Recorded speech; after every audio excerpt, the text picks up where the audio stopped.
On today's episode of The Front Row, we are in the offices of the Lubbock Symphony Orchestra in the downtown Cultural District here in Lubbock. Our special guests are Galen Wixon, who is the president and CEO of the Lubbock Symphony Orchestra, and Courtney Jordan, who is director of development for the LSO. Welcome to you both. Thank you so much for being on the show today. Thank you for having us. Galen, let me begin with you. The Lubbock Symphony Orchestra is presenting a concert this weekend at the Buddy Holly Hall, and it's not a usual concert. It's multifaceted, many parts of it.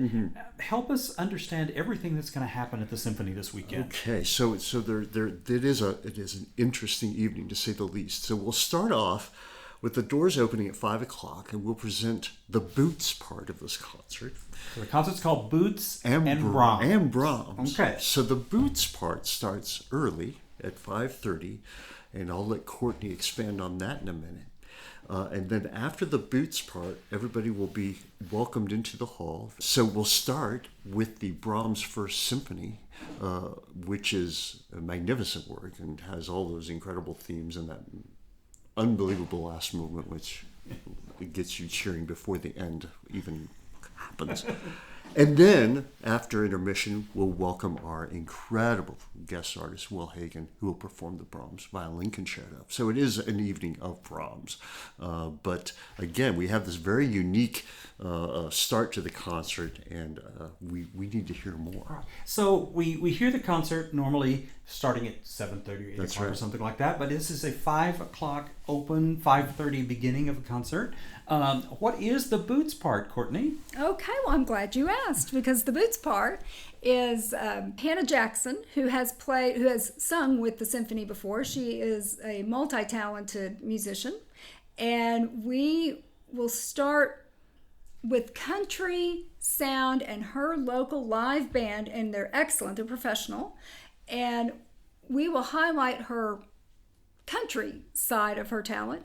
She has also been known to sing opera with the symphony as well. So you get to hear a very lively, upbeat concert, and our maestro will come out and actually play with her, accompany her on one final song before he invites everyone to come into the Grand Hall and hear her. When I say the Grand Hall, the Helen Jones Theater. But when you walk into the Buddy Holly Hall at 5 or 5:30, on Saturday, you're going to turn immediately to your right, and it's in Grand Hall A that Hannah Jackson and her entire band, and there are several parts to her band, several people, that's where they'll be set up playing live. And so the concession stand and bar will be open, and we'll have food, we'll have just lots of fun, and we're inviting everybody who loves Hannah to come. You just have to buy a symphony ticket. It's one ticket gets you both of these.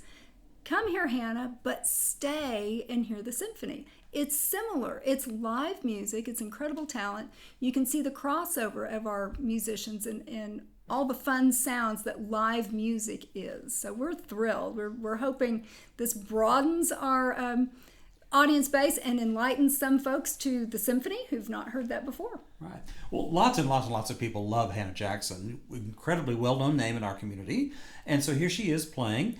And you were telling me earlier that there is actually precedent for this. You actually witnessed this take place in Washington, D.C. Tell us more about that. I did. At the Kennedy Center about a year ago, my family and I got to visit Washington, D.C., and so we went to the Kennedy Center to hear our National Symphony perform. And we were not expecting to hear all that was happening in the Kennedy Center, but at one end, while we were waiting for the National Symphony to start, there was a live music group from Nashville. I don't know who they were, but they were fantastic. It wasn't Reba McEntire, but they were a fabulous group. And it just added so much to the evening. It was an evening of live music. And here in Lubbock, Texas, we are blessed to have the Buddy Holly Hall that would lend itself so well to this same type of live music event from the Symphony Orchestra. So they did it successfully in DC, and I think we can do it just as successfully with our beautiful hall and all of our local talent. It's amazing. It'll be so much fun. Well, that's half the thing, is to have a facility that can do something like this, because now you have the option, right? That's exactly you can do it. right. That's exactly And right. in Lubbock, we have the talent. We have the talent, and come enlighten yourself, your family, friends to 2 different sounds of live music. We have, as you said, the most incredible talent right here in Lubbock, Texas, in the most incredible facility with one low price you can get this evening. It's so much fun. Right. So one ticket gets you into both events. Exactly. And I want to just say a thank you to Civic Lubbock Inc. because without them, this would not be possible. They made Hannah's appearance possible. We presented this idea to them. They were thrilled to help us, and so really kudos to Civic Lubbock. And Courtney, you know about Civic Lubbock Inc. Tell us a little bit about that organization. Well, I sit on a committee, the Entertainment Lubbock Committee, and Lubbock Music Now is the project that we work on where we blind auditions of all of our local live bands, musicians, all different genres. And so Hannah Jackson was one of our finalists, and that's why she is, we're so thankful to have her and her wonderful sound. She's so professional, and so she gets to participate in this because she was one of the Lubbock Music Now winners. And she does perform with the symphony. So it's just a perfect match. It just makes for a perfect evening.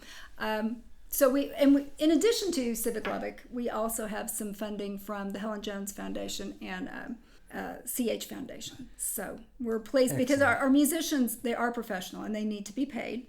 And so while you only have to pay for one ticket, we are paying all the musicians to perform for us because they are professional and they're fantastic. Right. So. Doors open at 5 o'clock. Concert begins at 5:30. Is that right? Yes. All right. Come early, have a beer or 2 or 3, and have a great time. Right. Excellent.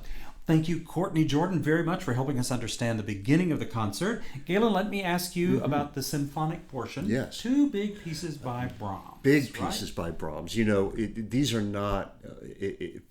when you hear Brahms and you think everybody knows the name, but I don't think they quite understand the scope of that music and just how sort of titanic it is. I mean, we as musicians go in sort of thinking one Brahms work in a concert is plenty. We're doing 2 big works. So it's going to be a handful for the musicians. I'm really excited to see how they develop it over the week. Well, and in a way, it was for Brahms as well. The first symphony was a tough slog for him. It was. It took him years to get this thing done and get it off the blocks, and he still wasn't satisfied. You know, he still wasn't happy with it. But it opened the door, and 3 more symphonies came. 3 more, and we are so lucky to have his voice still heard so many times in the concert hall today with all these symphonies. And we'll hear the violin concerto as well, another big piece. Tell us about the soloist. Well, the soloist, Will Hagen, he was here a few years ago to perform Mozart with the orchestra, and that was at the Civic Center Theater. So he has not played in the Helen Jones theater yet. I'm pretty sure his eyes will go agog the first time he hits a note in that new hall. So we're really excited to have Will. He comes from Salt Lake. He's still a young guy. I think he's not even 30 yet, which is it's like, wow, how much talent can you have to be as far afield as he's been in this short career. I mean, he's been all over the world, plays in all the major concert halls. So we're really excited to have him back. Right. And, by the way, he will probably pop in and play with Hannah's band towards the end of that set. So we're looking forward to hearing him do some fiddling with the band too. Yeah. Great. All right. And that portion of the concert will begin at 7:30 for the Brahms. And so that is, by the way, November 16th, Saturday evening. And to get tickets, please go to our website, lubbocksymphony.org, or give us a call, 806-762-1688. Excellent. Fantastic. Can I thank Galen Wixon, President and CEO of the Lubbock Symphony Orchestra, and Courtney Jordan, who is Director of Development for the LSO. Thank you so much for your time on the front row today. Thank you. Thank you.